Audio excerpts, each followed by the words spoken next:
తెలంగాణ ప్రభుత్వం కొత్తగా తీసుకొచ్చిన ఈవీ పాలసీతో వినియోగదారులకు ప్రయోజనం ఉంటుందన్నారు తయారీదారుడు. ఈవీ వెహికల్స్ తో కస్టమర్లకు ఎంత డబ్బు ఆదా చేసుకోవచ్చు, వాహనాల మీద ఉన్న నిబంధనలేంటో వివరించారు. జియో 41 వల్ల ఉపయోగాలేంటో చెప్పారు. మరింత సమాచారం మా ప్రతినిధి హేమ అందిస్తారు. తెలంగాణ సర్కార్ వాహనదారులకు శుభవార్త తెలిపింది. ఈ విషయం ప్రతి ఒక్కరికి తెలిసిందే. ముఖ్యంగా ఎవరైతే ఎలక్ట్రికల్ వాహనాలు 2 వీలర్ కానివ్వండి 4 వీలర్ కొనాలనుకుంటున్నారో వాళ్ళకి జియో నంబర్ 41 ద్వారా ట్యాక్స్ అనేది ఇకపైన ఉండదు అంటూ కూడా అనౌన్స్ చేసింది. దీనివల్ల ప్రస్తుతం ఏదైతే బిజినెస్ అనేది కూడా పెరుగుతుంది అంటూ ఇటు వినియోగదారులు భావిస్తున్నారు. అసలు గతంలో ఈ ఎలక్ట్రికల్ వెహికల్స్ పైన ఎటువంటి స్కీమ్స్ ఉండేవి, ప్రస్తుతం ఎలా ఉంటున్నాయి, మోరోవర్ ప్రస్తుతం తెలంగాణ సర్కార్ తీసుకొచ్చినటువంటి జియో నంబర్ 41 ద్వారా వినియోగదారులు కానివ్వండి లేదంటే కస్టమర్స్కి కానివ్వండి ఏ విధంగా బెనిఫిట్స్ ఉంటాయి, ఒక కార్ కొంటే ఈ ట్యాక్స్ ఎగ్జంప్షన్ వల్ల ఎంతవరకు కస్టమర్ డబ్బులను సేవ్ చేసుకోవచ్చు, ఇవన్నీ కూడా అడిగి తెలుసుకుందాం. ప్రస్తుతం మనతో పాటు వినియోగదారులు, ఈ ఎలక్ట్రికల్ వెహికల్కి సంబంధించినటువంటి వినియోగదారులు రాజేంద్రచారి గారు ఉన్నారు. ముఖ్యంగా హాయ్ అండి. రీసెంట్గా తెలంగాణ సర్కార్ ఒక జీవోని తీసుకొచ్చింది. ఎప్పుడైతే ఎలక్ట్రికల్ వాహనాలు చలామణి అయ్యాయో అప్పటి నుంచి సెంట్రల్ గవర్నమెంట్ కూడా అనేక స్కీమ్స్ తీసుకొచ్చింది. ప్రీవియస్ గవర్నమెంట్ కూడా కొన్ని స్కీమ్స్ తీసుకొచ్చింది. ప్రీవియస్ స్కీమ్స్ ఎలా ఉండేవి, ఇప్పుడు ఎలా ఉన్నాయి? అంటే ప్రీవియస్గా ఎలక్ట్రిక్ వెహికల్ ఇంట్రడ్యూస్ చేసినప్పుడు ట్యాక్స్ ఎగ్జంప్షన్ ఉండేది. అండ్ మధ్యలో and 1.5 year almost 1.5 year before మళ్ళీ ట్యాక్స్ ఇంప్లిమెంట్ చేశారు.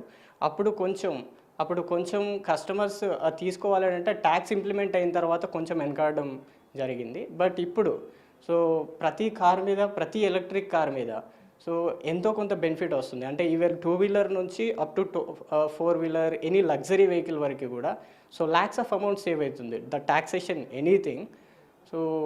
అప్రాక్సిమేట్గా మన కారే 15% అండ్ 17% చూసుకుంటే 10 lakhs to up to 12.5 lakhs వరకు సేవ్ అవుతుంది. కాబట్టి ఆబ్వియస్లీ సేల్స్ ఇంక్రీజ్ అవుతాయి, ఎన్విరాన్మెంట్ సేవ్ అవుతుంది, దాంతోపాటు బెనిఫిట్ కూడా ఉంటుంది. ఎవరైతే షోరూమ్స్ ఉన్నటువంటి వాళ్ళు, మీలాంటి వినియోగదారులకు ఎలాంటి బెనిఫిట్స్ ఉండబోతున్నాయి? ఒకటండి, కస్టమర్కి బెనిఫిట్ ఉన్నప్పుడు ఆబ్వియస్లీ సేల్స్ కూడా బెనిఫిటే ఉంటుంది. ఇంతకుముందు ఒక 10 కార్స్ అమ్మేది కాస్త ఇప్పుడు 20 కార్స్ అమ్మడానికి అవకాశం ఉంటుంది. కాబట్టి సేల్స్ పెరుగుతూ ఉంటుంది. ఈ ఇయర్ ఎండ్ మీకు సేల్స్ పెరుగుతాయి అంటారా ఈ జియో వల్ల? ఖచ్చితంగా పెరిగే ఛాన్సెస్ ఉన్నాయి. మాకనే కాదు, ఎలక్ట్రిక్ వెహికల్ సేల్ అయితే 100% పెరిగే ఛాన్సెస్ అయితే ఉన్నాయి. ఇప్పటిదాకా మీరు కార్ గురించి చెప్పారు. ఒక బైక్ అంటే సాధారణ ఒక సామాన్యుడు బైక్ కొనాలంటే ఈ జియో ద్వారా, ఈ ట్యాక్స్ ఎగ్జంప్షన్స్ వల్ల వాళ్ళు ఎంతవరకు సేవ్ చేసుకోవచ్చు అప్రాక్సిమేట్గా? అంటే ఒక చిన్న వెహికల్ నుంచి పెద్ద వెహికల్ వరకు ట్యాక్స్ ఎగ్జంప్షన్ అయితే ఉంది. కాబట్టి ఒక 10,000 సేవ్ అయినట్టే. ఒక ₹1,00,000 బైక్ ఉన్నప్పుడు ఒక 10,000 సేవ్ అయినట్టే. కాబట్టి ఒక 10,000 మినిమం, ఒక 10,000 నుంచి 1,00,000 వరకైనా సేవ్ అయ్యే ఛాన్సెస్ కూడా చాలా వరకు ఉన్నాయి. మిడిల్ క్లాస్ పీపుల్, ఒక చిన్న 2 వీలర్ కొనుక్కోవాలన్న కస్టమర్ కూడా ఎంత సేవ్ అయినట్టే. కాబట్టి ఇది చాలా బెనిఫిట్ అయితే ఉంటుంది. చివరిగా మీ కస్టమర్స్కి ఏం చెప్పబోతున్నారు మీరు? EV encouragement, tax exemption government ఇచ్చింది కాబట్టి అందరూ యూటిలైజ్ చేసుకోవాలి.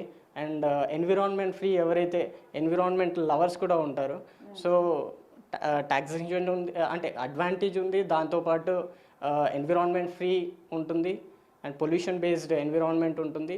దాంతోపాటు ఇప్పుడు ఇన్ఫ్రాస్ట్రక్చర్ కూడా డెవలప్ అవుతుంది. Next generation electric vehicle encouragement ఉంటుంది. కాబట్టి ఎలక్ట్రిక్ మీద కాన్సన్ట్రేట్ చేయాలి అనేసి.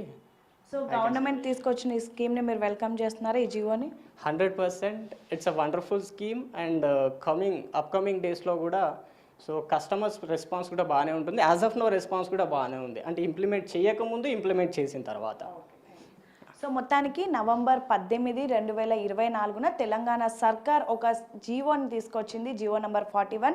అది డిసెంబర్ 31, 2026 వరకు అమల్లో ఉండబోతుంది. ఇదేంటంటే నవంబర్ 19వ తారీఖు నుంచి ఎవరైతే electrical vehicle 2 wheeler 4 wheeler auto bus ఏది కొన్నా సరే వాళ్ళకి ట్యాక్స్ అనేది ఉండదు, ట్యాక్స్ ఎగ్జంప్షన్ ఉంటుంది అంటూ కూడా చెప్పారు. ఈ నేపథ్యంలో పెద్ద ఎత్తున అందరు కూడా ఎలక్ట్రికల్ వెహికల్స్ వైపు మగ్గు చూపిస్తూ ఉన్నారు. ముఖ్యంగా ఢిల్లీ లాంటి ప్రాంతంలో మనం ఎంతో పొల్యూషన్ని చూస్తున్నాము. అలాంటి పరిస్థితులు హైదరాబాద్లో రావద్దు అంటూ తెలంగాణ సర్కార్ ఈవీ వెహికల్స్ని ఎంకరేజ్ చేస్తూ ఈ డెసిజన్ తీసుకుంది. దీనివల్ల మాత్రం ఖచ్చితంగా కస్టమర్స్ బెనిఫిట్ అవుతారు అని అయితే ఎలక్ట్రిక్ షాప్కి సంబంధించినటువంటి ఓనర్స్ చెప్తున్నటువంటి పరిస్థితి. ఎందుకంటే ఇప్పుడు ఈ ట్యాక్స్ ఏదైతే ఉందో రిడక్షన్ వలన ఒక వెహికల్ కొంటే, ఫర్ ఎగ్జాంపుల్ 80 లక్షల ఒక లగ్జరీ కార్ కొంటే అందులో కస్టమర్ దాదాపు 10 నుంచి 15 లక్షల వరకు కూడా ట్యాక్స్ వల్ల సేవ్ చేసుకునేటటువంటి సిచ్యువేషన్ ఉంటుంది. ఇక సామాన్యుడు ఒక ఎలక్ట్రికల్ బైక్ కొనాలంటే ₹1 లక్ష ఉన్న బండిలో కేవలం 10,000 20,000 అన్న ఈ ట్యాక్స్ వల్ల మిగులుతుంది అంటున్నారు. సో మొత్తానికైతే ఒకవైపు